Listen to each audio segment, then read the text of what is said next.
King Kohli ಆರಂಭದಿಂದಲೂ ಇಲ್ಲಿಯವರೆಗೆ ಒಂದೇ ಒಂದು ತಂಡದಲ್ಲಿ ಆಡಿದ ಆಟಗಾರ ಇದ್ರೆ ಅದು ಕೊಹ್ಲಿ ಮಾತ್ರ. ಆಟಗಾರರನ್ನ ದುಡ್ಡು ಕೊಟ್ಟು ಖರೀದಿ ಮಾಡುವ ಈ ಕ್ರೀಡೆಯಲ್ಲಿ ಕೊಹ್ಲಿ ಮಾತ್ರ ದುಡ್ಡಿಗೆ ಸೇಲ್ ಆಗ್ಲೇ ಇಲ್ಲ. ದುಡ್ಡಿನ ಆಸೆಗೆ ಹೋಗಿದ್ರೆ ಇವತ್ತು ಖಂಡಿತವಾಗಿಯೂ ಬೇರೆ ತಂಡದಲ್ಲಿ ಇರ್ತಾ ಇದ್ರು. ಆದ್ರೆ ಕೊಹ್ಲಿ ದುಡ್ಡಿನ ಮುಖವನ್ನ ನೋಡ್ಲಿಲ್ಲ.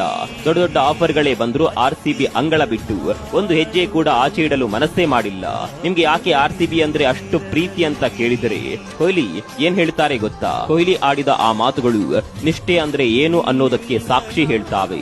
ಆರಂಭದಲ್ಲಿ ಅನೇಕ ಫ್ರಾಂಚೈಸಿಗಳಿಗೆ ನನ್ನನ್ನ ಆಯ್ಕೆ ಮಾಡಲು ಅವಕಾಶ ಇತ್ತು. ಆದ್ರೆ ನನ್ನ ವೃತ್ತಿ ಜೀವನದ ಆರಂಭದಲ್ಲಿ ಯಾರೂ ಕೂಡ ಬೆಂಬಲಿಸಲಿಲ್ಲ. ಆದ್ರೆ ಆರ್ಸಿಬಿ ನನ್ನ ಮೇಲೆ ನಂಬಿಕೆ ಇಟ್ಟು ನನಗೆ ಅವಕಾಶ ಕೊಡ್ತು. ಯಾರೂ ಕೂಡ ನಂಬಿಕೆ ಇಡದಿದ್ದಾಗ ನನ್ನ ಸಾಮರ್ಥ್ಯದಲ್ಲಿ ಆರ್ಸಿಬಿ ಇರಿಸಿದ ನಂಬಿಕೆಯನ್ನ ಎಂದಿಗೂ ಕೂಡ ಮರೆಯಲು ಸಾಧ್ಯವಿಲ್ಲ. ಅಂದು ನನಗೆ ಬೇರೆ ಯಾರೂ ಕೂಡ ಬೆಂಬಲಿಸಲಿಲ್ಲ. ಅವರು ನನ್ನನ್ನ ನಂಬಲಿಲ್ಲ. ಹೀಗಾಗಿ ಆರಂಭದಲ್ಲಿ ನನ್ನ ಮೇಲೆ ನಂಬಿಕೆ ಇಟ್ಟ ತಂಡವನ್ನ ನನ್ನಿಂದ ಬಿಟ್ಟು ಹೋಗೋದಕ್ಕೆ ಸಾಧ್ಯವಾಗ್ಲಿಲ್ಲ ಅಂತ ಕೊಹ್ಲಿ ಹೇಳ್ತಾನೆ ಇರ್ತಾರೆ. ನಾನು IPL ಟ್ರೋಫಿ ಗೆಲ್ಲಲಿಲ್ಲ ಅನ್ನೋದು ನಿಜ.